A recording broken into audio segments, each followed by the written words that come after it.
নমস্কার বন্ধুরা, রন্ধনে বন্ধনে আপনাদের অনেক অনেক স্বাগত। আজকে দেখাবো সম্পূর্ণ নিরামিষ দই পটলের রেসিপি।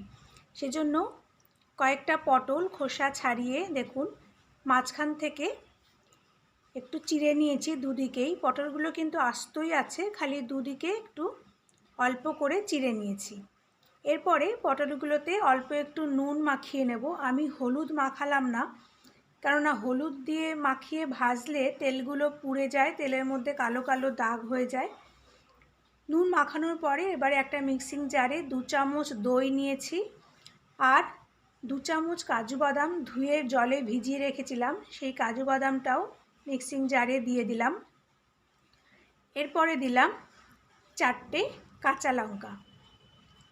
কাঁচা লঙ্কাটা মিক্সিং জারে দিয়ে দিলাম।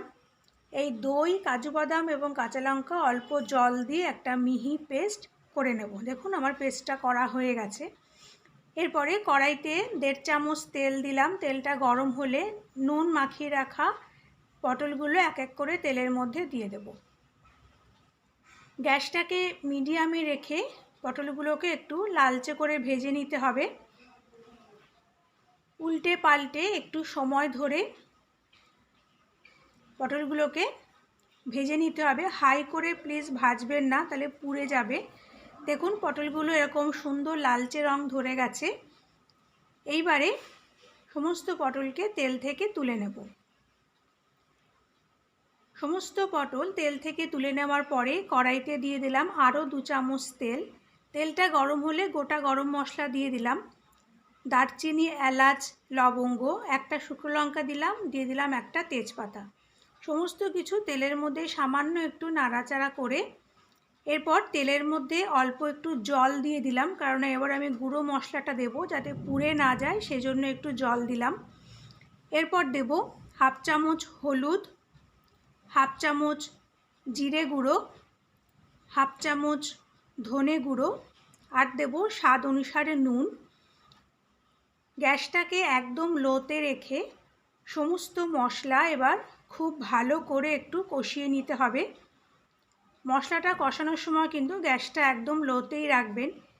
দেখুন কিছুক্ষণ কষানোর পরে মশলার উপরে কেমন তেল ভেসে উঠেছে।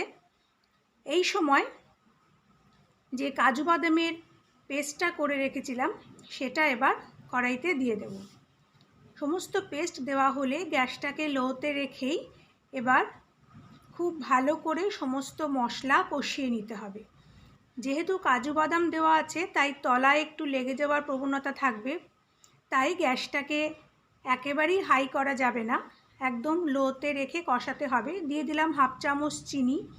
নিরামিষ রান্না একটু চিনি দিলে টেস্টটা ভালো হয়, আপনারা আপনাদের স্বাদ অনুসারেই দেবেন। চিনিটা দিয়ে গ্যাসটাকে লো রেখে খুব ভালো করে এবার মশলাটাকে কষাতে হবে। আমার রেসিপিগুলো ভালো লাগলে আমার চ্যানেলটাকে প্লিজ সাবস্ক্রাইব করে দেবেন, পাশে থাকা বেল আইকনটাও প্রেস করে দেবেন, আর রেসিপিগুলো ভালো লাগলে লাইক আর শেয়ার করার অনুরোধ করছি। লো ফ্লেমে কিছুটা সময় ধরে মশলাটাকে কিছুক্ষণ কষিয়ে নেওয়ার পরে গ্যাসটাকে কমানো অবস্থাতেই ঢাকা দিয়ে 5 মিনিট রেখে দেব। 5 মিনিট পর দেখুন ঢাকাটা সরিয়ে নিলাম, মশলার উপরে তেল ভেসে উঠেছে, তার মানে মশলার কষানো কিন্তু আমাদের একদম পারফেক্টলি হয়েছে। এই সময় আরও কিছুক্ষণ মশলাটাকে একটু তেলের মধ্যে নেড়ে নিতে হবে, খুব ভালো করে নেড়ে চেড়ে এরপর ভেজে রাখা পটলগুলো এবার কড়াইতে দিয়ে দেব।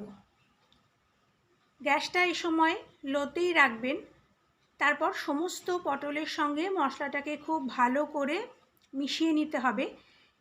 এই দই পটল আপনারা যে কোনো নিরামিষের দিন বানিয়ে নিতে পারেন। সাদা ভাত, ফ্রায়েড রাইস, পোলাও সবার সাথেই ভালো লাগে। আপনারা ইচ্ছে করলে রুটি পরোটার সাথেও খেতে পারেন, তাও খুব ভালো লাগে। কিছুক্ষণ কষিয়ে নেওয়ার পর মিক্সির বাটি ধোয়া জল অল্প করে দিয়ে দিলাম।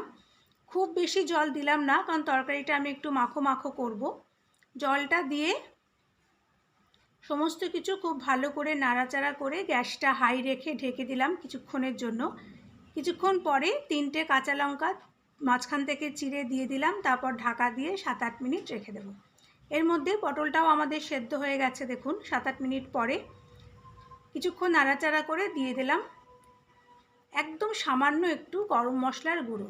গরম মশলার গুঁড়োটা বেশি দেবেন না, জাস্ট একটু হালকা গন্ধ হবে সেরকম অল্প করে গরম মশলা দিয়ে সমস্ত তরকারির সঙ্গে গরম মশলাটা মিশিয়ে নেব। তৈরি হয়ে গেল আমাদের দই পটল। এরপর গ্যাসটাকে একদম অফ করে ঢাকা দিয়ে 5 মিনিট রেখে দেব, তারপর সার্ভ করে নেব। অত্যন্ত সুস্বাদু এই দই পটল আপনারা প্লিজ বাড়িতে একবার বানাবেন। যে কোনো নিরামিষের দিনই আপনারা বানাতে পারেন, খেতে অসম্ভব ভালো হয়। আশা করি আমার আজকের রেসিপিটি আপনাদের ভালো লেগেছে। পরের দিন আবার একটা নতুন রেসিপি নিয়ে চলে আসব। ততক্ষণ আপনারা ভালো থাকবেন, সুস্থ থাকবেন। নমস্কার। বাড়িতে বানিয়ে কেমন লাগলো প্লিজ আমাকে একটু কমেন্ট করে জানাবেন।